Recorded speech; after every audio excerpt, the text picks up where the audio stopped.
서서 성경을 읽고 강론합니다.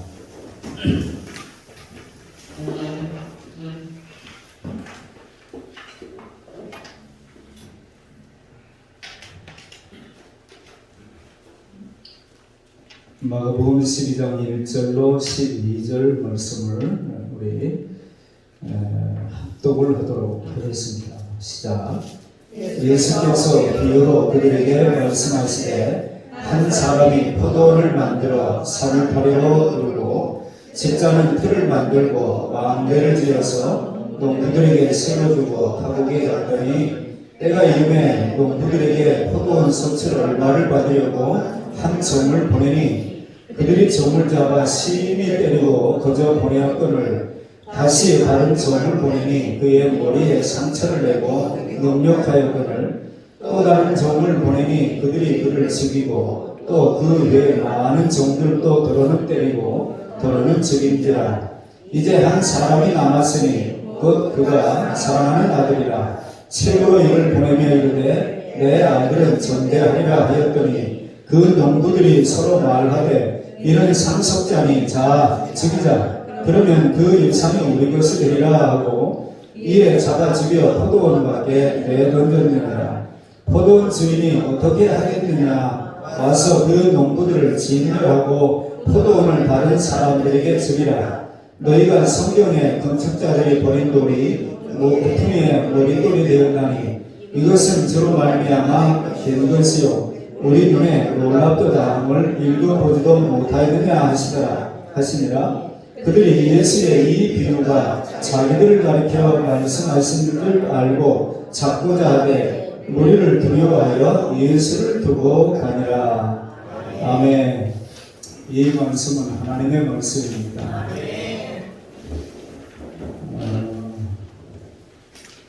이 목사들이 가지고 있는 직업병 중에 하나 아닐까 하는 생각이 들기도 합니다. 성경을 읽든지 아니면 무슨 책을 보든지 그러다가 본인에게 뭔가 이렇게 와닿게 되어지면은 막 가슴이 뛰면은 말이에요. 이걸 우리 교우들에게 전해줘야 되겠다. 그런데 문제는 그런 마음을 가지고 준비를 해가지고 말씀을 전하는데 이게 제대로 전달이 안 되는 거예요. 제가 이 말씀을 준비하면서 무슨 생각이 들었냐면 여러분 CF 중에 어떤 그 건강식품 회사 사장님이 나와서 말하기를 이게 남자들한테 정말 좋은 건데 어떻게 설명할 방법이 없네. 들어보셨나요? 네? 그 산수유가 그렇게 좋다는 거예요, 남자들에게. 그런데 이분이 그 회사가 그렇게 뭐 큰 회사는 아니고 그러니까 근데 정말 남자들에게 좋은 건데 어떻게 설명할 방법이 없네. 제가 그 말씀이 생각이 났어요.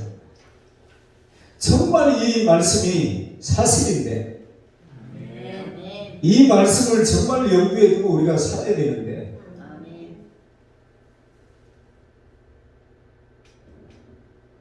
근데 다행히 설명할 방법이 있어요. 설명할 방법이.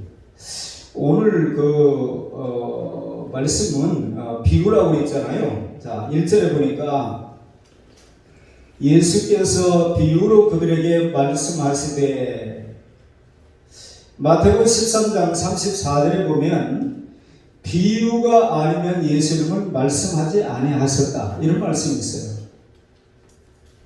찾아볼래요? 마태복음 13장 34절. 제가 오늘은 좀 시간이 많이 가면은 이 말씀을 그냥 끝까지 다 하려고 하지 말고 오후에 이어서 하고 말지 그 마음을 두고 좀 여유 있게 하려고. 자, 13장 34절을 같이 읽습니다. 시작. 예수께서 이 모든 것을 우리에게 비유로 말씀하시고 비유가 아니면 아무것도 말씀하지 아니하셨으니 자, 비유는 파라볼레 그렇게 말하는데 나란히 던진다. 오늘 우리가 읽은 말씀에도 보니까 마지막 절에 뭐라고 되어 있어요? 그들이 예수의 이 비유가 자기들을 가리켜 말씀하심인 줄 알고 잡고자 된 무리를 두려워하여 예수를 두고 가니라. 1절에도 보니까 예수께서 비유로 그들에게 말씀하시되 그들이 누굴까요? 자, 그들이 누구예요? 네? 그들이 누구예요? 그러면 11장으로 와봐야 되지 않겠어요? 계속해서 단원이 바뀔 때마다 자 11장 1절에 보니까 그들이 그러면 10장 46절에서도 그들이 뭐 이렇게 나오는데 그러면 그들이 누군가를 우리가 찾아봐야 돼요. 그들이 누군가? 그들에게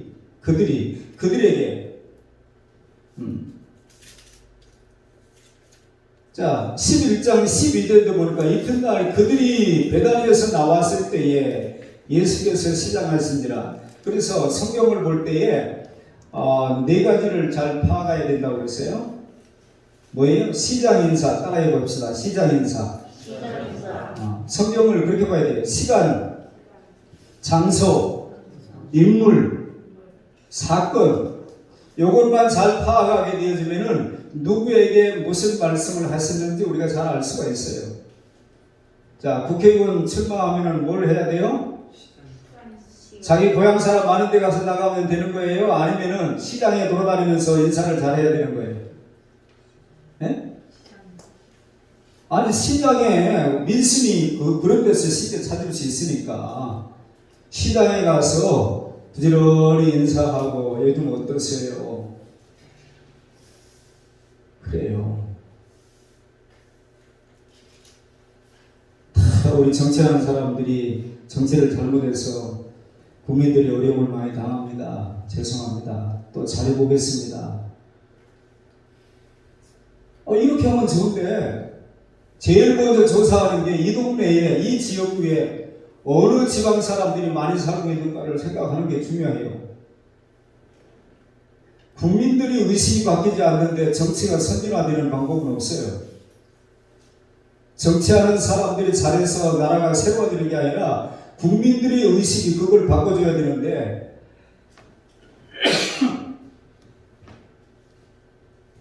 국민들의 의식이 안 바뀌면 정치는 안 바뀌어요.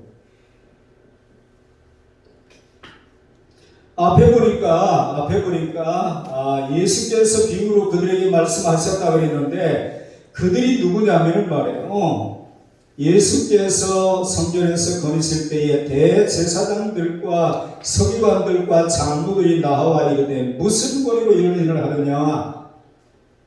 예수님께서 비유를 들어서 말씀하실 때에는 그 당시에 종교 지도자들이 들으라는 거예요. 오늘날 교회에서 무슨 말씀을 전하게 되어지면 1차적으로 무슨 생각을 해야 되겠죠? 나한테 들으라는 소리야. 이렇게 들어야지. 나하고는 관계없고 아무게 들으라는 소리야. 이러면 안 돼요. 따라합시다. 성경은 내게 말씀하신다. 내게 말씀하시지 아니하면 내가 그것에 상관없는 사람이 되어버리면은 행복할 것 같지만 전혀 안 그래요. 언제나 주님은 내게 말씀하셔야 돼요. 말씀하시는 주님을 늘 경험할 수 있기를 바랍니다. 아니 주님이 골이 나셨나 화가 나셨나 왜 요즘에는 한 말씀도 안 하는 거야? 그러면 안 된다 이 말이에요. 여전히 주님은 내게 말씀하셔야 돼요. 얘야 이렇게 하거라. 고맙다. 주님이 늘 말씀하셔야 우리가 뭔가 우리 인생에 의미 있는 인생이 되는 것이지 그분이 아무 말씀도 안 하고 침묵 하시면은 우리에게 될 일이 없어요. 인간관계도 대화를 자주 나누게 되어지면 뭔가 주고받을 수 있는 것이 생겨지지만 1년에 한 번 대화한다든지 그래가지고 뭔 일이 생기겠어요? 내게 말씀하시는 것으로 늘 들을 수 있기를 바랍니다. 오늘 말씀을 제가 좀 각색을 좀 해보겠습니다. 한 마음씨 착한 사람이 강원도로 얘기하면 화전민들 있잖아요. 화전민들. 헐벗고 굶주림에 허들이고 있는 화전민들을 이렇게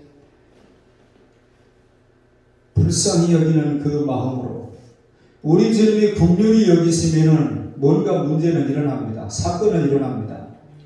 하나님의 역사가 시작이 되어져요. 그래서 우리가 주님 앞에 늘 나오면 긍휼히 여겨달라고 하는 그런 요청을 드리는 것이 지혜로운 거예요.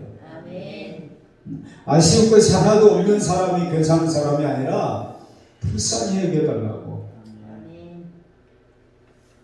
이 마음씨 착한 분이 그 화전민들의 삶을 이렇게 바라보시면서 그들을 긍휼히 여기는 마음이 생겼어요. 그래서 포도원을 하나 일구고 사람들에게 그 포도원에 가서 일하고 먹고 살라고. 그런데 정한 세를, 아주 최소한의 세를 부과를 한 거예요. 그리고 오늘 말씀대로 농부들에게 세로 주고 타국에 갔더니 그랬잖아요. 먼 나라로 갔습니다. 이 농부들이 처음에 그 마음씨 착한 포도원 주인이 자기들을 위하여 포도원을 만들고 망대를 세우고 그리고 그들에게 여기서 농사 열심히 일해가지고 먹고 살고 최소한의 세만 바치라고 얘기했을 때 주인님 걱정 마십시오. 이 마음씨 착한 분의 마음은 소원은 이들이 그 포도원을 통해서 열심히 땀 흘려 일하고 거기서 얻은 것 가지고 행복하게 잘 사는 거예요. 떠날 때 어쩌면 온 마을 사람들이 우리는 당신이 아니었다면 우리는 다 이렇게 그럭저럭 살다가 인생을 마감해야 될 비참한 인생이 되고 말 것인데 당신 때문에 우리가 희망이 생겼습니다. 걱정 마십시오. 열심히 성실하게 일해가지고 포도원을 잘 가꿔서 지금보다 훨씬 더 좋은 포도원을 만들겠고 세 뿐이겠습니까? 주인님이 원하시면 그 이상이라도 바치겠습니다.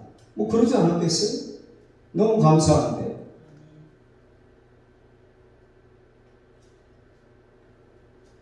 그런데 몇 년의 세월이 흘렀는지는 알 길이 없습니다만은 이 마음씨 착한 주인이 세를 받기 위해서 종을 보냈대요. 종을 보냈더니 그 농부들이 종을 때리고 말이에요. 그냥 빈손으로 돌려보낸 거예요. 그래서 주인이 또 다른 종을 보냈습니다. 이 말씀이 마태복음에도 기록이 되어 있고 누가복음에도 기록되어 있는데 눈을 크게 떠요. 크게.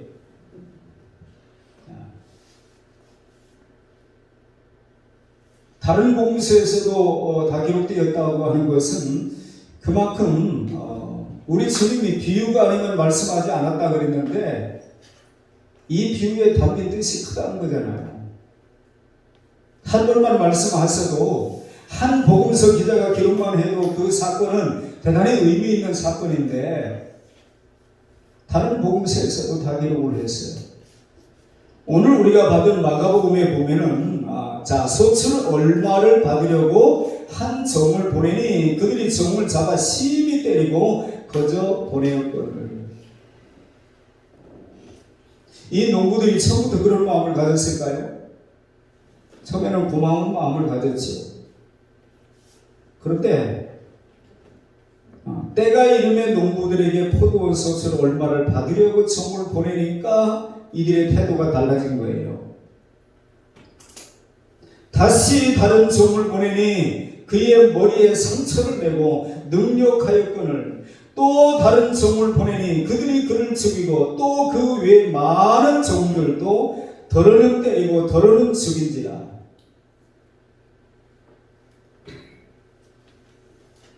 그래서 이 주인이 마지막 최후 수단으로 아들을 보냈다는 거예요.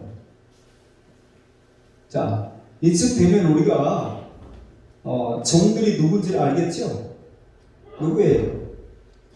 하나님께서 예수님이 오시기 전에 계속해서 보냈던 선지자들, 예언자들을 얘기하는 거예요. 계속해서 보냈는데 계속해서 그들을 때리고 죽이고, 자, 여러분 다이름 그 온세계 기도창에 보니까 인도에 여러분이 보시는 그 기도 내용 중에 비하르라고 나와 있죠. 보셨나요? 김진만 선교사가 있는 곳이 비하르예요. 비하르. 첩보로 나오더만요. 제가 기도 그 내용을 보니까. 그리고 어제 기도 제목이었나요? 오늘이었나요? 케냐가 그렇게 예수 믿는 사람이 많은 줄 몰랐네요. 근데 예수 믿는 사람이 대통령이 된 거예요.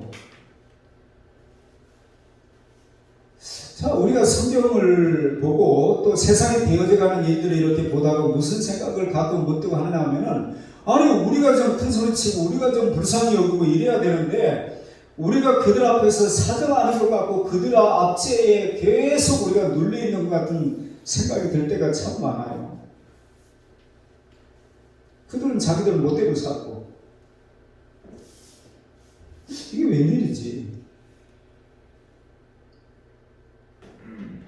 그러다가 이런 것들이 이해가 되지 않으면 자기 식으로 성경을 풀어나가기 시작하고,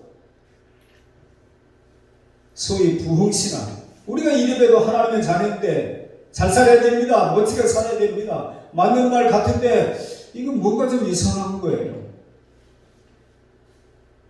하나님이 우리에게 약속한 땅은 여기가 아니고, 이스라엘 백성들이 얘기하면 광야가 아니고 가나안이에요. 가나안에 들어가서 천국을 또 무역으로 삼고, 거기서도 계속해서 우리가 우리답게 살아야 될 삶의 내용이 있는데, 어느 순간에 우리가 예수 믿는다는 이유 때문에 고난 끝 행복 시작으로 내가 뭘 해도 잘 돼야 되고, 어찌하든지 행복해야 되고, 어찌하든지 기뻐야 되고, 즐거워야 되고, 그래서 어느 순간에 주께서 우리에게 하신 말씀, 이런 부분들을 우리가 인식하지 못하게 되어지면 왜 우리가 이렇게 많은 어려움을 겪어야 되는가? 그게 이해가 안 돼서 하나님 계시긴 한 거야? 이런 생각도 한단 말이에요. 이제 한 사람이 남았으니 곧 그가 이르되 내 아들은 전대하리라 하였더니, 그 아들은 누굴까요? 우리 주님 예수 그리스도죠. 예수님도 결국에 지겼잖아요. 자, 그렇다고 한다면 우리가 이 땅에, 우리 주님 다시 오시기 전까지 우리가 이 땅에 사는 날 동안에는 때로는 매도하고, 어떤 사람은 죽임도 당하고, 어떤 사람은, 저는 실제로 IS 무장단체들이 그 예수 믿는 사람들을 저 벌판으로 끌고 가가지고, 옛날에 소 염을 줄 때나 집을 넣고 이렇게 쓰는 것을 봤지, 생선 가게에서 생선 어떻게 해드릴까요? 예, 좀 토막 쳐주세요. 그러면 머리도 치고 꼬리도 치고 이렇게 갈라가지고, 그런 거나 봤지, 사람을 그렇게 하는 걸 저는 처음 봤어요. 그 동영상을 보내주면서 심장이 약하면 보지 말라고. 우리가 성경을 통해서는 수많은 하나님의 백성들이, 주의 종들이 그렇게 순교를 당하고 이런 것들을 봐왔지만 실제로는 못 봤단 말이에요. 근데 그 동영상을 하나 보고 말이에요, 미식거려가지고 밥을 못 먹겠어요. 실제 그런 일들이 선교의 현장에서 일어나거든요. 제가 인도에서 이러다 잘못하면 죽겠다는 생각을 했다니까요. 인도 경찰은 사건이 일어나면은 잠깐 피했다가 사람이 죽든지 문제가 다 해결나, 졸린 사람이 일어나서 뒤로 가서 서요. 뒤에 가서 예배할 시간을 들여 또 받으시도록 우리가 드려야지. 비몽사몽간에 몸 안에 있는지 몸 밖에 있는지 모르고 가면 안 되니까. 아니 이러다가 잘못하면 죽겠구나. 그래가지고 기회를 보다가 잽싸게 차를 빼가지고 저쪽으로 돌려가지고 나가는데 이놈들이 곡괭이로 찍어가지고 차를 찍었다니까요.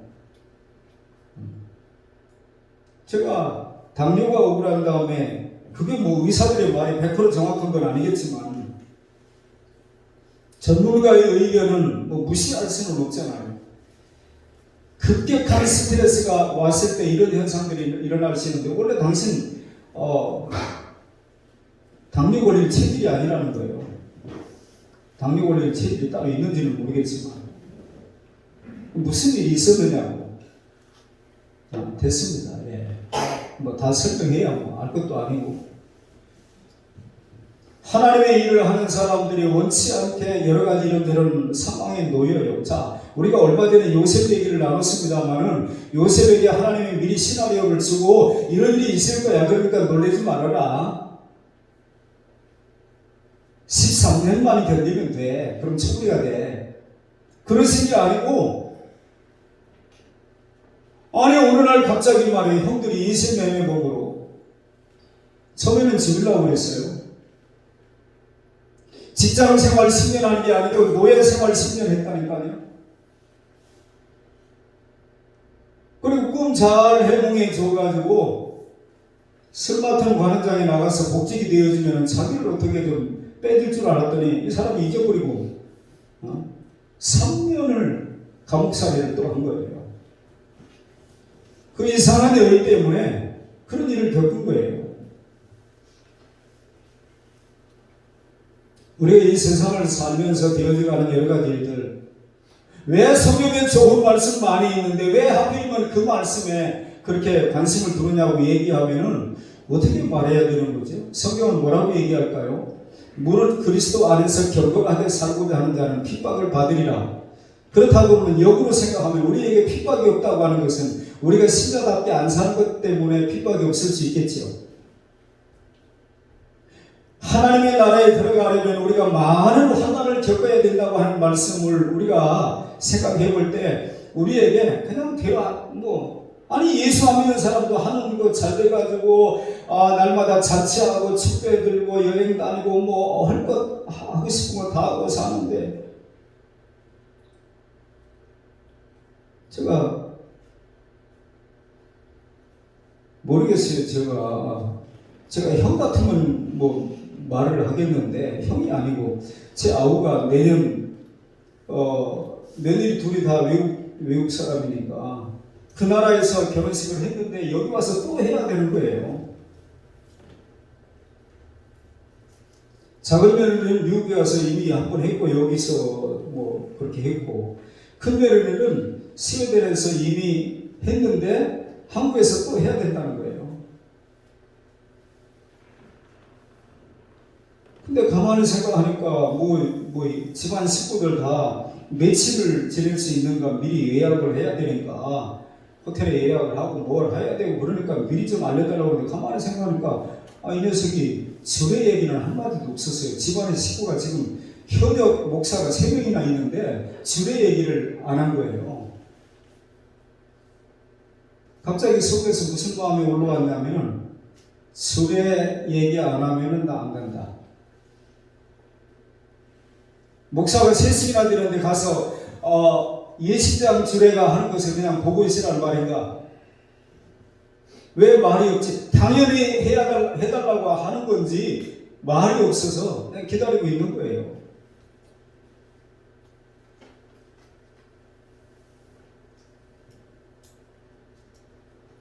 자, 여러분 같으면은 여러분뿐만 우리 일반적으로 사람들이 이런 내용을 텔레비전을 통해서 봤어요. 연속극이 됐든 뭐가 됐든 아무튼 봤어요. 그러면은 우리가 어떤 반응을 보이죠? 저런 처죽일 놈 아니면 아프리카 방언으로 막 이놈의 새끼 시양 놈의 새끼 러시아 사람들은 뒤에다 그것만 붙이면 되더만 이놈의 새끼 저놈의 새끼 그러면서 흥분하지 않겠어요?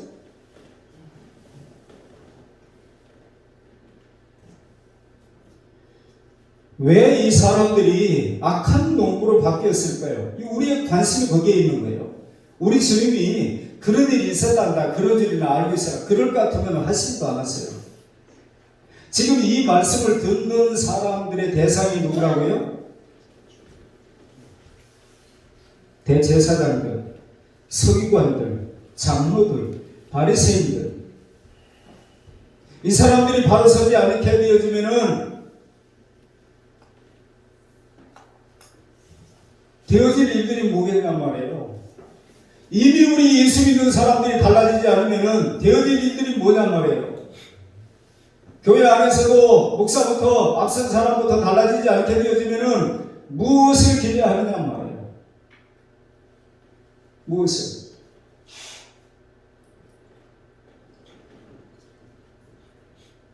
이 이야기 속에 등장하는 그들이라고 지칭이 되어지고 있는 이 사람들과 우리는 전혀 상관없는 사람일까요?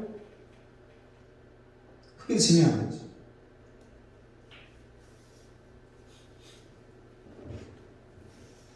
이들이 약한 농부가 된 이유는 무엇보다도 먼저 주인이 너무 멀리 있다고 생각했기 때문에 그래요. 주인이 못하고 같거든요. 자, 우리 식으로 얘기해 볼까요? 주님이 우리 눈에 안 보이잖아요. 그렇죠? 하나님이 안 보이니까. 따라합시다. 생각에 복을 받자. 아멘. 그 사람의 생각이 어떠 하면 그 위인도 그러한즉 잠언 기자는 그렇게 말해요. 어린아이라도 자기를 행실로 나타낸다는 거예요. 그러니까 이 사람들이 그런 생각을 했기 때문에 세를 받으러 오는 종들을 때리고 죽이고 계속 그런 거예요. 가까이 있다 그러면 그렇게는 안 했겠지. 눈에 보이는 곳에 주인이 있었더라면 감히 그런 악한 생각과 행동을 저지를 엄두를 내지 못했을 것입니다. 주인의 눈치도 살피고 철저하게 예절도 지키고 주인에게 바칠 것 바치고 충성할 것은 충성했을 거예요. 그런데 주인이 가까이 없다고 생각이 들자 주인은 자기들이 무슨 짓을 해도 모를 것이라고 하는 생각을 하기에 이를 겁니다. 이 정도는 모르겠지 하는 마음으로 슬쩍 부정도 하고 바칠 것을 띠먹기도 하다 보니 마침내는 욕심이 잉태한 즉 죄를 낳고 죄가 장성한 즉 사망을 낳는다. 야고보서 1장 15절에 그렇게 말하죠. 마침내는 그 포도원을 통째로 차지하고 싶은 욕심이 생긴 거예요. 이제 누구만 죽이면 되는 거예요? 아들만 죽이면 된다.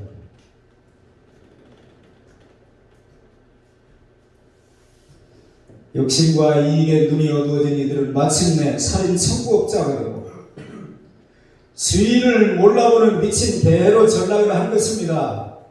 여러분, 현대인들도 하나님이 너무 멀리 계신다고 하는 생각을 하게 되어지면은 이런저런 행동을 할 수 있어요. 자, 주님 내일 오신다고 그러면 내일 오시는 건 아닙니다.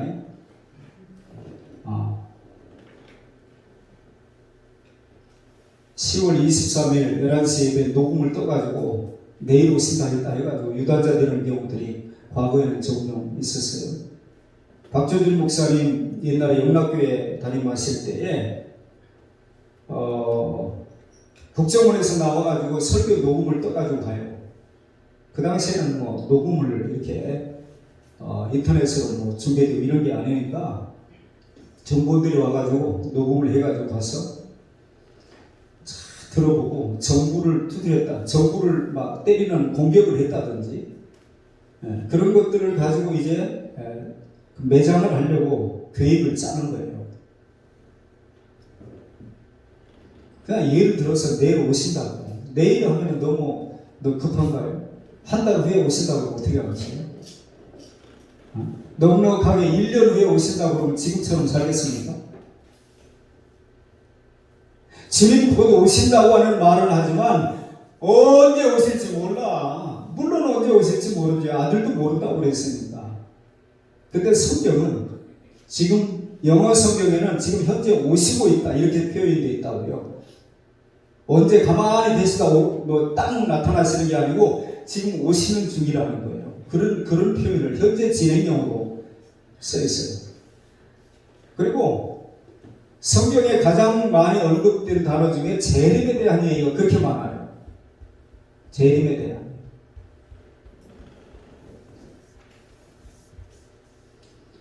종을 보내고 심지어 아들까지 보냈으며 오래 참으시는 그 주인의 사랑을 이들은 악용을 했습니다.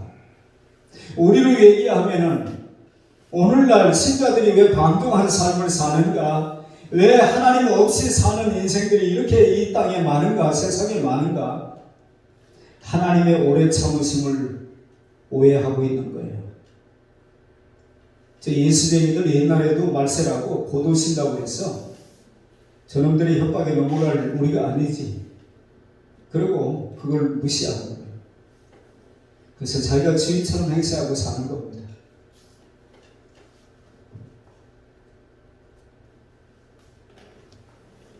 비를 의로운 자나 불의한 자에게 하나님은 골고루 내려주세요. 하나님의 햇빛을 주시는데 선인에게 악인에게 동일하게 주셔요. 그걸 일반은총이라고 해요. 예수 안 믿는 사람도 열심히 어떤 분야에 열심을 내면 그 분야에서 일인자가 되어지고 그것을 통해서 평생 먹고 살고, 국가대표 축구 선수로 한번 잠깐 5분만 뛰고 들어왔더라도 한번 그렇게 나갔던 경험이 있는 사람은 평생 먹고 사는 거 걱정 안 해도 된다네요. 국가대표, 전 국가대표 이렇게 해가지고 광고를 내는 거예요. 축구 교실을 하는데 그냥 축구 좀 하는 사람이 하는 게 아니고 전 국가대표일 때 그래가지고 먹고 사는데 제자 먹대요. 평생.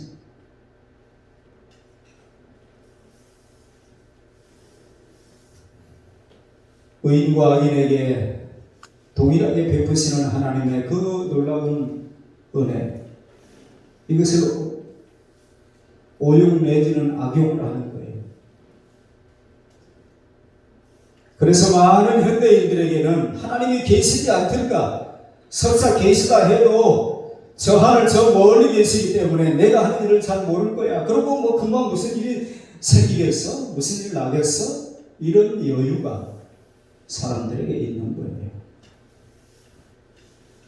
그러나 분명히 기억하십시오. 하나님은 언제나 우리 곁에 계시며 불꽃 같은 눈으로 우리 각자의 삶을 지켜보고 계시다고 하는 사실을, 물론 우리가 하나님의 뜻 안에서 믿음으로 발휘해 살려고 하는 사람들을 바라보시는 눈은 사랑스러운 눈으로 바라보시겠죠. 그런데 하나님을 오해하고 어느 순간에 자기가 포도원 증인이 돼가지고 자기 멋대로 살아가고 있는 사람들을 바라볼 때는 안타까운 심정으로 보시지 않겠어요?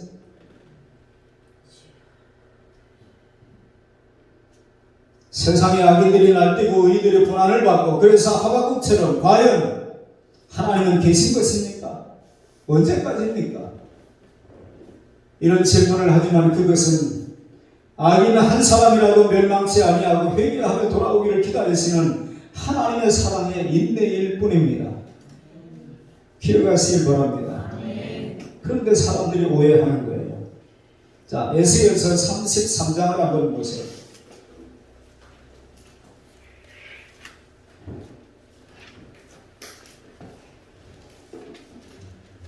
제가 지난 주간에 방송을 보는데 목사님들 몇 분이 나와서 하시는 얘기 중에 때에 맞는 말이 참 중요하잖아요. 자, 잔치집에 가서는 그 분위기에 맞는, 그 환경에 맞는 인사가 필요하죠. 축하드립니다. 너무너무 좋네요. 행복하시죠. 이런 얘기는 너무 좋은 얘기예요. 근데 초상집에 가가지고 그런 얘기하면 안 되잖아요. 그러면 우리도 마찬가지라는 거죠. 우리가 정말 말세의 진화를 살고 있다고 한다면 어느 날부터 교회에서 하나님의 심판, 종말, 재림 이런 설교가 사라져버리고 행복, 성공, 세상 사람들이 좋아하는 설교가 주를 이루게 되었다. 그러면서 은퇴하신 목사님 한 분이 그러시는 거예요. 한국 교회 강단이 회복되지 아니하면 이렇게 살다 망할 것입니다.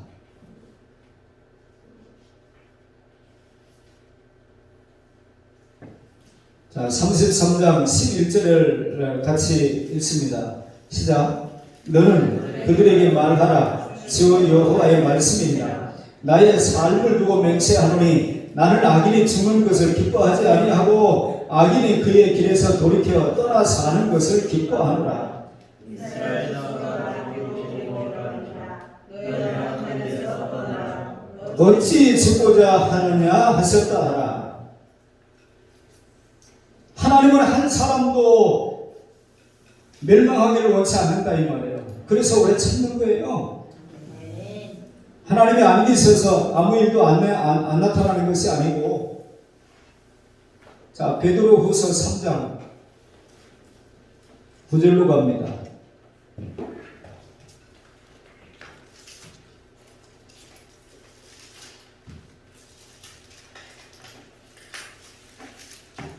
베드로후서 3장 9절을 같이 읽겠습니다. 시작.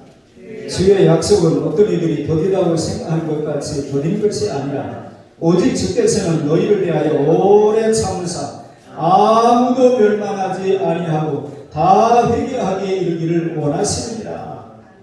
아멘. 자, 주인이 힘이 없어서 그 악한 농부들을 얻지 못해본 것이 아니고 종을 보내고 또 다른 종을 보내고 또 다른 종을 보내고 계속해서 그러다가 이제 마지막 한 가지 이제 한 사람이 남았으니 보트가 사랑하는 아들이라 최후로 이를 보내며 이르되 내 아들은 정대하리라 하였더니 그 마지막 수단으로 아들을 보냈는데 아들마저 죽였다는 거예요. 그런데 놀라운 것은 말이에요. 마지막 절에 뭐라고 되어 있어요? 그들이 예수의 이 비유가 자기들이 가르쳐 말씀하시는 줄 알고 잡고 자되 무리를 두려워하여 예수를 두고 가니라. 자, 자기에게 하는 말씀으로 알았다고 한다면 어떻게 하는 거죠? 그 정도 알 정도면은 꽤 괜찮은 사람 아니에요. 자기한테 하는지도 모르고 있는 것보다는 훨씬 낫잖아요. 근데 문제는 자기한테 했다는 것 때문에 돌이켜야 되는데 자기한테 했다고 하는 것 때문에 예수를 잡아 죽일 생각을 하는 거예요. 두고 봅시다. 나들으라고 했죠? 그래서 대제사장, 서기관, 장로 이런 사람들에게 모여서 저 예수 어떻게 죽여야 잘 죽였다고 소문나지? 이러기 시작한 거예요. 아, 우리가 지금 잘못하고 있나 봐. 성경에 보니까 사도들의 설교를 듣고 난 반응이 두 가지로 나와요. 이를 뿌드득 가는 사람들이 있고 우리가 어찌할꼬 이러는 사람들이 있어요. 근데 불행하게도 이 제사장, 대제사장들, 서기관들, 장로들 혹가다 어떤 사람 하나가 그랬다고 그러면 우리가 이해가 되지만 우리가 무리를 들여서 다 그 모양이란 말이에요. 사랑하는 여러분, 우리는 하나님이 주신 이 땅 포도원에서 살아갈 때에 하나님이 바로 나와 함께하고 계시다고 하는 사실을 늘 인식하고 살아야 됩니다. 아멘. 눈에 보이지 않아도, 손에 잡히지 않아도, 귀에 들리지 않아도 내 눈에 안 보이면, 내 귀에 안 들리면, 내가 느끼지 못하면 하나님이 안 되신 것이 아니고 그분이 요즘 말로 시끄럽게 살아계시거든요. 오늘날 너무나 많은 사람들이 하나님을 의식하지 않는 삶을 살아가는데 익숙해져 가고 있습니다. 자, 옆 사람에게 한번 얘기해 볼까요? 너는 어떠냐고 한번 물어보세요. 어른한테 너라고 하지 말고 어떠냐고 한번 물어보세요. 그렇잖아. 이성이가 고사님 보고 너를 어떠냐 그러면 안 되잖아. 고사님 어떠세요? 이렇게 물어야지.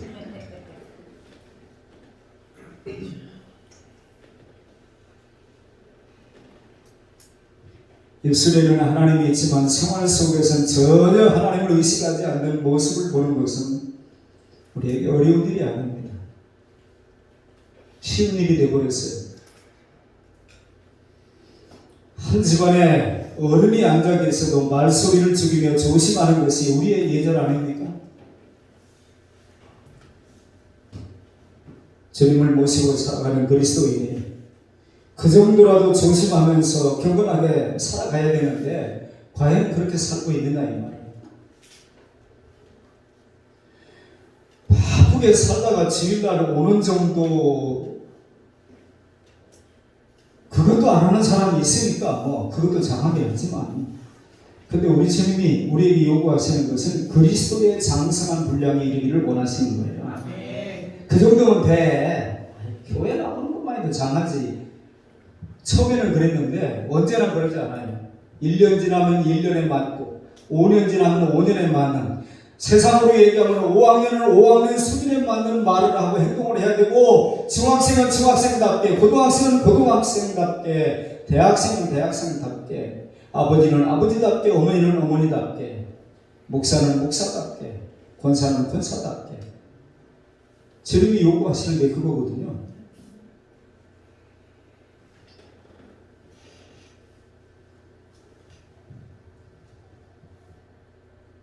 이들이 악한 농부가 된 또 하나의 이유가 있다면 뭐라고 생각되십니까? 여러분 뭘까요?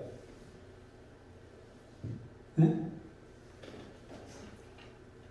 충청도식으로 표현하면 뭘요? 뭐 내가 그 속에 들어가 봤나며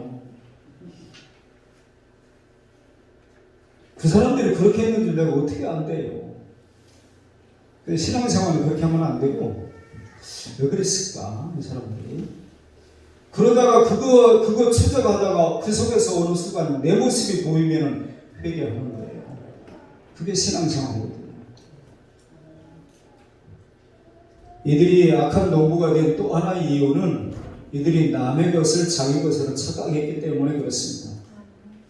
이들이 아무리 자유롭고 풍요로운 삶을 누리고 있다고 해도 여전히 그들은 누구예요? 네? 그들이 전에 비해서 소유가 늘어났잖아요. 환경이 좋아졌잖아요. 그럼에도 불구하고 이들의 신분은 여전히 뭐예요? 소장농이에요. 근데 제법 이제 여유가 생겨지니까 자기가 소장농이라고 하는 걸 잊어버린 거예요. 다 내 거라고 생각되는 거예요. 이게 다 내 거. 제가 엊그제 유럽 사람들이 돈 세는 걸 보고 바뀌었나? 한국 사람은 내 거 이렇게 세고 외국 사람들은 내 거 이렇게 센다고 들었는데 이 사람들이 유로화를 막 잔뜩 싸고 세는데 이렇게 보니까 우리처럼 세네요. 그들이 알았나? 우리처럼 세는 거예요. 아무리 우리의 삶의 환경이 달라져도 여전히 그들은 소장농이듯이 우리도 마찬가지예요. 여전히 우리는 뭐예요? 청직이에요. 아멘. 근데 어느 순간에 내가 주인인 줄 알아요. 따라합시다. 나는 청직입니다. 청직이에요. 이들이 편히 눕고 잠자고 쉬고 먹고 사는 것이 누구 덕분입니까? 모두가 포도원 주인의 덕분 아니었나요? 그 사람이 그렇게 포도원을 만들어가지고 그들에게 잘 열심히 일해가지고 먹고 살라고 배려하지 않았다고 하면 오늘의 자기들의 그런 환경은 어떻게 가능하냐 이 말이에요. 그런데 오래 쓰다가 보니까 자기 것으로 착각을 하게 된 것입니다. 남의 것도 오래 사용하다 보면 내 것인 줄로 알고 착각하게 되는 것이 사람의 본심인가 봐요. 잠언서 29장 1절에 보니까 종을 어렸을 때부터 곱게 양육하면 그가 나중에는 자식인 채 하느니라 이런 말씀이 있습니다.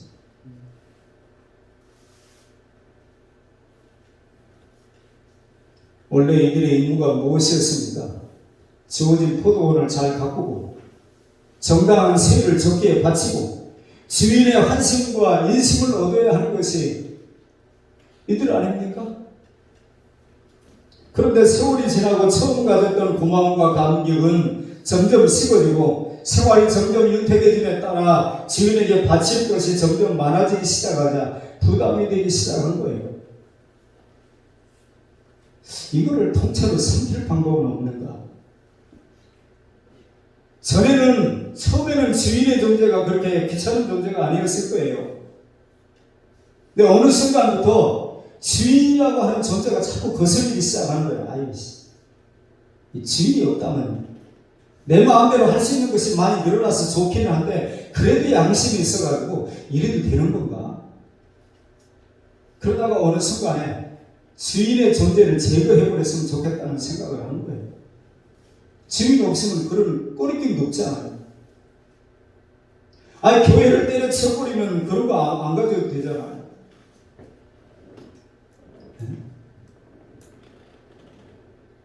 아 세상에 나가서 그렇게만 하면은 얼마나 대접을 받겠어요. 고맙다고 신문에도 내주고 방송에도 내주고 교회는 해도 해도 끝이 없네.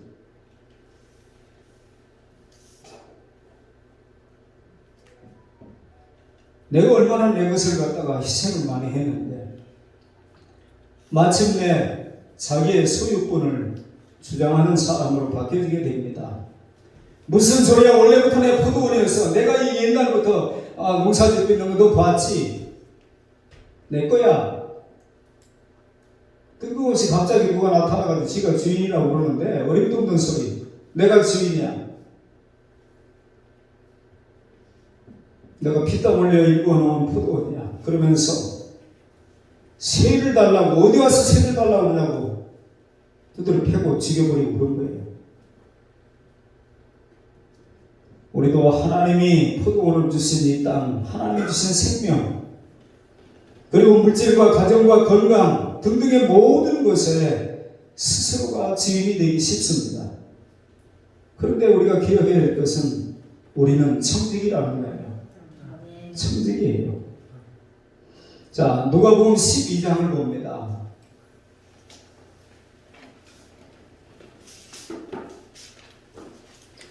누가복음 12장 16절부터 보면은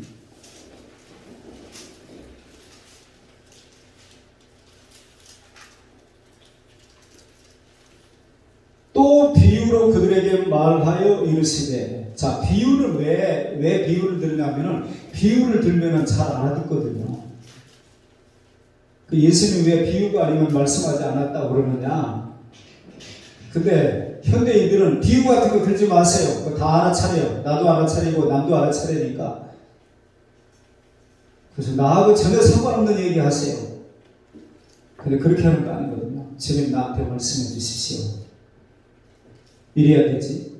자, 또 비유로 그들에게 말하여 이르시되, 한 부자가 그 밭에 소출이 풍성함에 심중에 생각하여 이르되, 내가 곡식 쌓아둘 곳이 없으니 어찌할까 하고, 또 이르되 내가 이렇게 하리라, 내 곡간을 헐고 더 크게 짓고 내 모든 곡식과 물건을 거기에 쌓아두리라. 또 내가 내 영혼에게 이르되, 영혼아 여러 해 쓴 물건을 많이 쌓아두었으니 평안히 쉬고 먹고 마시고 즐거워하지 않으라 하되, 하나님은 이르시되 어리석은 자여, 오늘 밤에 내 영혼을 도로 찾으리니 그러면 네 준비한 것이 누구의 것이 되겠느냐 하셨으니, 자기를 위하여 재물을 쌓아두고 하나님께 대하여 부유하지 못한 자가 이와 같으니라. 자, 아버님 혹시 영어 성경 가지고 있느냐? 지금? 아니.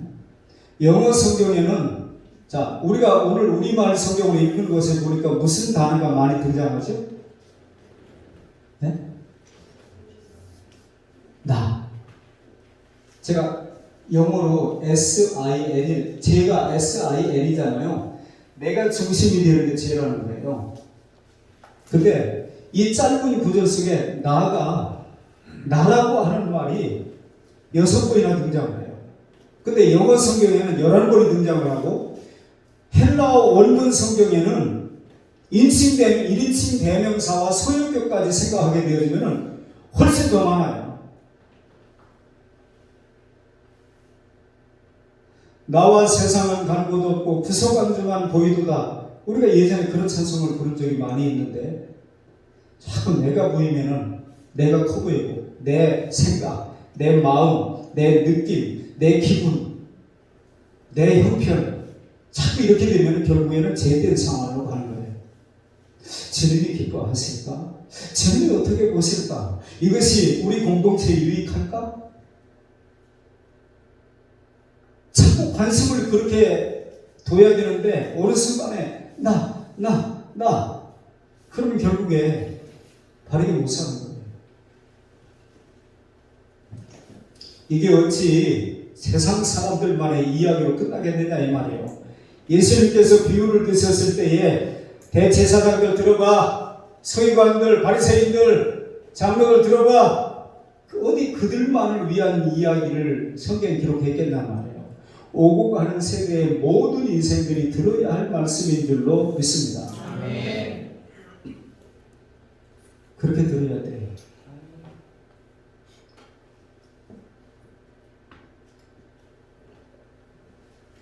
여러분이 한번 돌아보세요.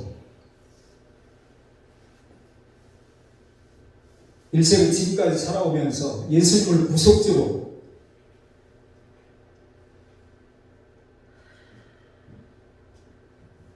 여러분이 받아들이고 영접하고 난 이후에 정말 여러분이 주님의 마음을 흡족하게 해드린 적이, 그렇게 헌신해 본 적이 언제인지 지금입니까? 지금이면 다행입니다.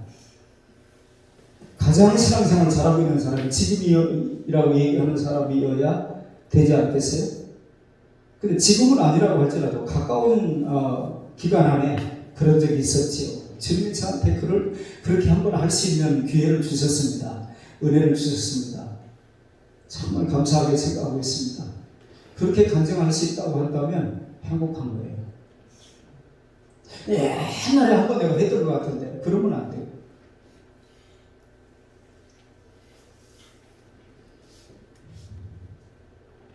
삶의 여유가 자신과 세상 일로 바빠지지는 않습니까?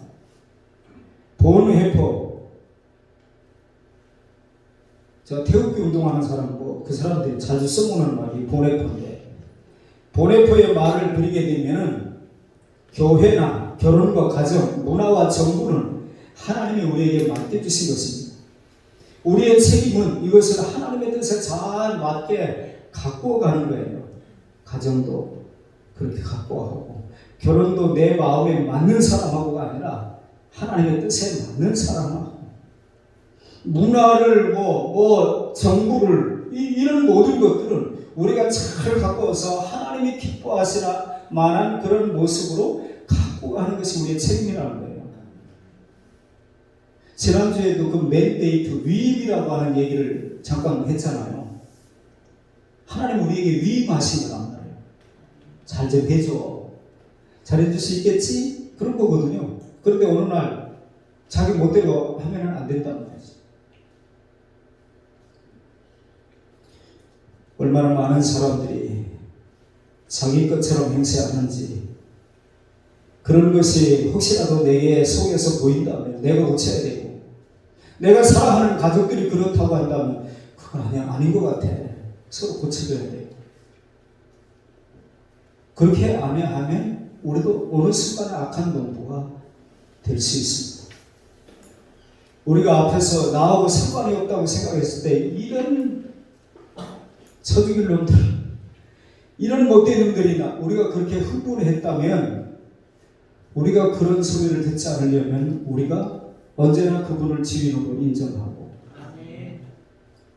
주밖에는 나의 도움이 없습니다. 주를 힘입어 우리가 호흡하며 살고 있습니다.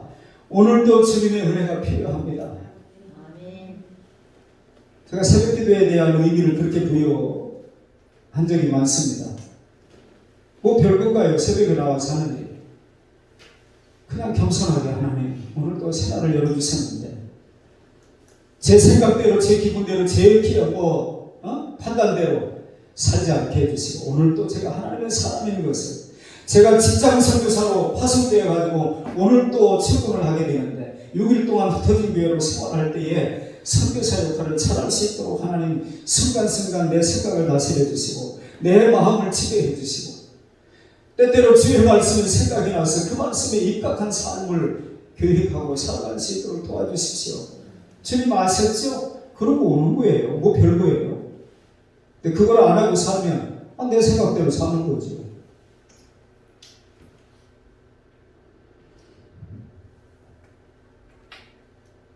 한번 따라합시다. 우리는 청지기입니다. 청지기예요. 그들의 소유가 처음보다 100배나 늘어났더라도 그들은 소자는 놈이에요. 여전히 주인이 따로 있어요.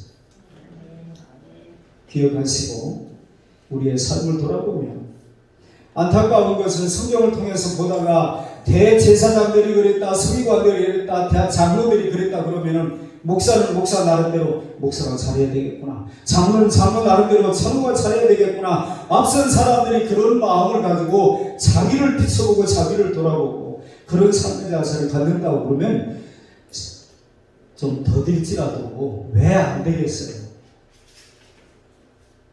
우리가 역량이 부족해서 더디 깨달아서 좀 더딜 수는 있겠지만 왜 우리의 공동체가 예수 이름으로 모인 똑같은 신앙 고백을 하고 모여서 우리가 어떤 일을 도모하는 우리가 왜 못하겠냐 이 말이에요.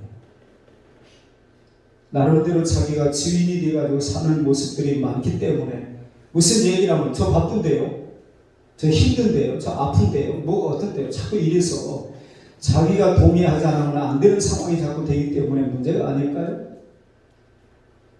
저 여러분 모두가 주님이 그 사람들을 알아들을 수 있도록 비유를 들어서 했으면 알아듣고 돌이켜야 되는데 지키려고 그러는 거예요. 이런 완악함이 없어야 됩니다. 하나님 언제라도 하나님 말씀하시면 마리아가 처녀의 몸으로 아이를 낳는다고 하는 게 그게 맞아 죽일 일인데 그게 어떻게 가능한 일일까요? 그런데 마리아가 하는 말이 주의 계집종이 오니, 예전 성경에는 그렇게 되어 있고 요즘 성경에는 주의 여종이 오니 말씀대로 내게 이루어지이다.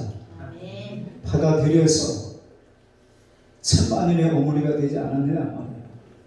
저와 여러분의 삶이 우리는 청직입니다. 주인님 말씀하세요. 처음에 가졌던 마음대로 우리가 잘 실천하고 세월이 지나다 보니까 정말 감사하네. 그래서 더 헌신할지언정 주인이 멀리 있다. 아니 내가 어떻게 해서 이걸 바꿨는데 그런 착각이 없게 해주십시오. 청직으로 앞으로 남은 때도 살아가겠습니다. 그렇게 또 겸손히 다짐하고 주님께 은혜를 요청하는 저와 여러분의 삶이 될 수 있기를 축원합니다. 기도합니다. 하나님 아버지, 이 마음씨 착한 포도원 주인은 우리 주님이었습니다.